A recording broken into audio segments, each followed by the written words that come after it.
বাংলায় একটা প্রবাদ আছে, কোনো দেশের বলি কোনো দেশের গালি, আর আধুনিক যুগে ছেলেপেলেরা বলবে শয়তানে লাড়ে। ভিডিও শেষ পর্যন্ত থাকার অনুরোধ জানাচ্ছি। আজকের ভিডিওতে আপনি জানতে পারবেন কোন জিনিসগুলো আপনার জন্য বহনযোগ্য, কোনগুলো অবহনযোগ্য। এছাড়াও মোবাইল ফোন কতগুলো সাথে নিতে পারবেন, স্বর্ণ নগদ অর্থ কত নেওয়া যাবে, কত আনা যাবে। এই পুরাটা ভর্তি জর্দা, তাহলে কতটি?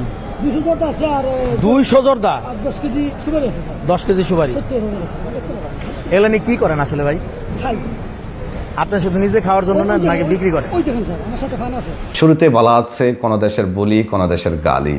আমাদের দেশে পান, সুপারি, জর্দা, তাম্বাকু, এরপরে হলো কি যেন বলে, গুটকা মুটকা যা আছে সবই বৈধ, কিন্তু আরব দেশগুলোতে এগুলো অবৈধ পণ্য হিসেবে ঘোষিত। এগুলো বহন করা, খাওয়া, বিক্রি করা দণ্ডনীয় অপরাধ।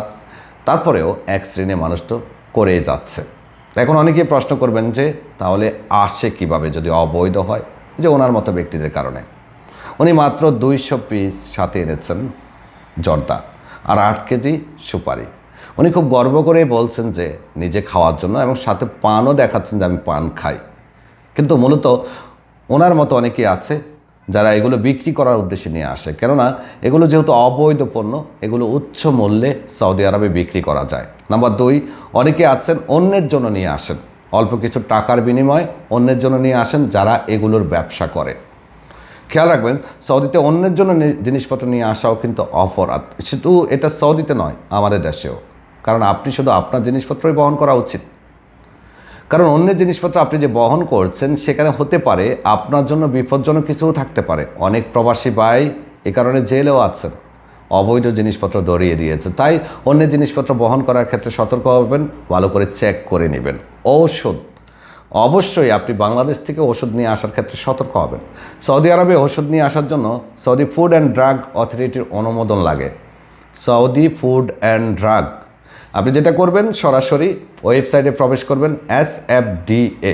এই ওয়েবসাইটে আপনার প্রেসক্রিপশন এবং ঔষধের জেনেরিক নাম লিখে আপনি যখন সাবমিট করবেন, আপনাকে ওষুধগুলো আনার অনুমতি দিবে কি দিবে না সেখানেই পেয়ে যাবেন। এরপরেও এক শ্রেণীর মানুষ লুকিয়ে ওষুধ নিয়ে আসে। খেয়াল রাখবেন, অ্যালকোহলযুক্ত বা অ্যালকোহলের উপস্থিতি আছে এমন কোনো ঔষধ আপনার সাথে যদি সৌদিতে পায়, তাহলে আপনাকে আটক করবে এবং আপনাকে মাদকের মামলায় জেলে পাঠাবে। অলরেডি এমন হাজারো বাংলাদেশি প্রবাসী যারা জেলে আছেন, অনেকে মামলা থেকে রেহাই পাওয়ার জন্য দাঁড়ে দাঁড়িয়েও করছেন। তাই ওষুধ আনার ক্ষেত্রে সতর্ক হবেন। এবার আসুন, এই তো গেলে বাংলাদেশ থেকে আনার ক্ষেত্রে। সৌদি আরব থেকে যাওয়ার সময় আপনি কি কি নিতে পারবেন? প্রথমেই বলে রাখি, সৌদি কাস্টমসের নিয়ম অনুযায়ী সৌদি আরবে আসার সময় অথবা সৌদি আরব থেকে যাওয়ার সময় আপনার সাথে অবশ্যই 60,000-এর অতিরিক্ত জিনিসপত্র, নগদ অর্থ, স্বর্ণ থাকতে পারবে না। এখানে সব মিলিয়ে ধরুন একটা কার্টুনের মধ্যে আপনি সব ঢুকিয়েছেন, রিয়াল, স্বর্ণ, মোবাইল ফোন, কাপড় চোপড়, খাবার, এই সবগুলো মিলিয়ে 60,000 রিয়ালের অতিরিক্ত হলেই আপনাকে কাস্টমসকে ঘোষণা দিতে হবে। না হলে আপনাকে ট্যাক্স ফাঁকি দেওয়ার অপরাধে জরিমানা আরোপ করতে পারে অথবা আপনার পণ্য জব্দ করতে পারে।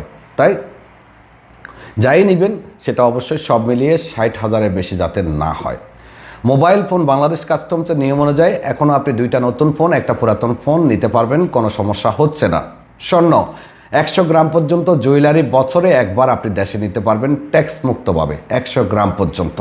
অবশ্যই খেয়াল রাখবেন একই ডিজাইনের 12টির অধিক যাতে না হয়, ডিজাইন যাতে এক ধরনের 12টার বেশি না হয়। স্বর্ণের বার 116 গ্রাম পর্যন্ত আপনি ট্যাক্স দিয়ে বছরে একবার নিতে পারবেন। 116 গ্রাম 40,000 টাকার ট্যাক্স আসবে 116 গ্রামের জন্য, প্রতি ভরির জন্য 2,000 টাকা।